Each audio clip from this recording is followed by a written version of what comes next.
Good evening to you, John. Yeah, it is very uncertain at the moment. What's your take? The auction clearance rate on the weekend was some of the weakest clearance rates we've seen for quite some time, according to Domain. There's no doubt that it's probably not the right sales process for a lot of properties at the moment, John.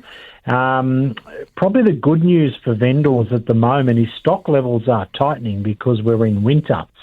So it does create an opportunity to secure a sale before spring when you can expect listings to sort of surge fairly decisively. But there's no doubt the market's under pressure. Yeah, just to explain that, the sale process, because we've often talked about this, that Sydney auctions are very much dominant, and then you've got Brisbane where there aren't anywhere near the number of auctions. So the sale process is different, but just explain, because if there's not a lot of demand, do you then almost run a silent auction or an informal auction? How does it work? Well, look, you can still sell a property if you've only got one buyer at the auction, but clearly as a vendor, your position's compromised.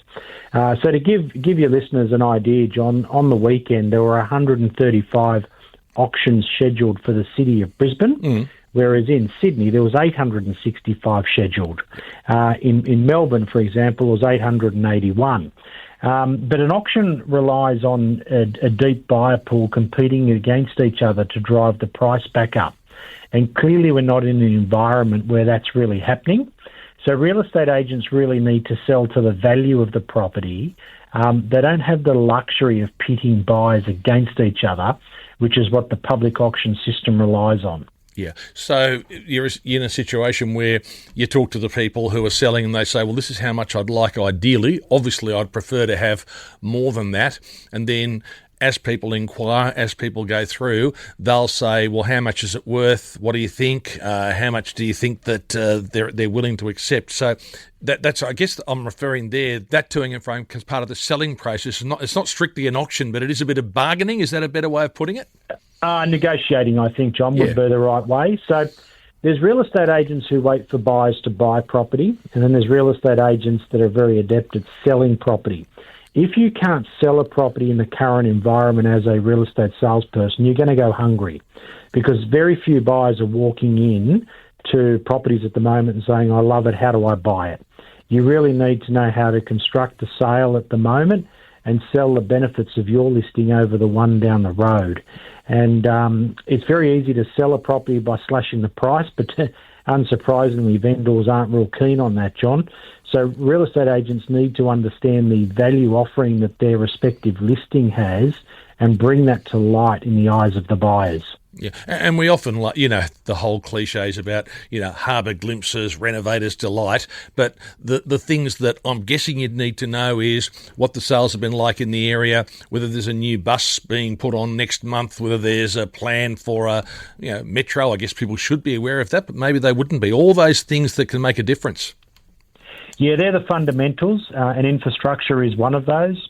Aspect is another, John. If you've got the right aspect with a property, but you don't like the kitchen, you can change the kitchen. Yep. But it's very hard to turn a house around.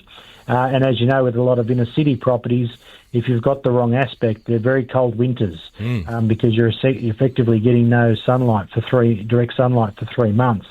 So these are the sorts of things where the agents need to understand their listings, what the value offering is, and then communicate that to the buyers as they're coming through.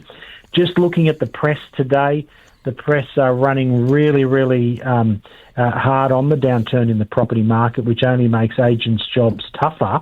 And clearly buyers are using that against real estate agents in negotiations, even when they love the respective listing. But for the first time in some time, buyers are holding the upper hand and they're not ashamed to use it. Yeah, because not long ago we've had predictions of 8 to 10% rises, which did actually happen. So people are going, well, I better buy now because the price is going to go up. If they keep reading that prices are going to go down by 8 to 10%, they'd be saying, well, I'm not going to buy at this price because if it's going to be down 8 to 10%, take 10% off. So it becomes self-perpetuating. It certainly does. And if we get to spring with these low clearance rates maintaining themselves through winter, and then you see a surge in stock, there probably will be another leg down for prices, John. I'm not seeing any support come in for the market at the moment. So there are risks there for vendors.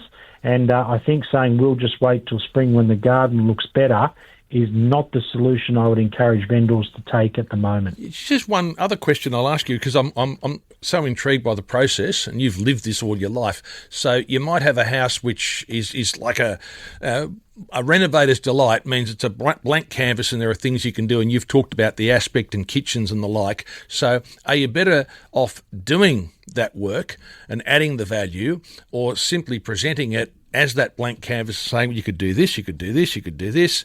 That's that massive roof there faces north. You could put solar panels up there and let the person then buy the place. Because if you spend the money and do it all, are you going to get that money back? Oh, look, this is a great conundrum that you're highlighting here, John. I said to someone today that you could spend $250,000 on your property doing internal renovations and repairs, but the risk for you is as you're doing those improvements and repairs, the market is dropping by the same amount. Yep. So the market downfall is offsetting the improvements that you're making to your home. Yep. If you look closely at real estate ads at the moment, John, you'll notice there's a disproportionately high amount of properties being sold with DA approvals in place. So what's happening there is that the respective owners are saying, hey, we need a bigger house, let's just extend this one.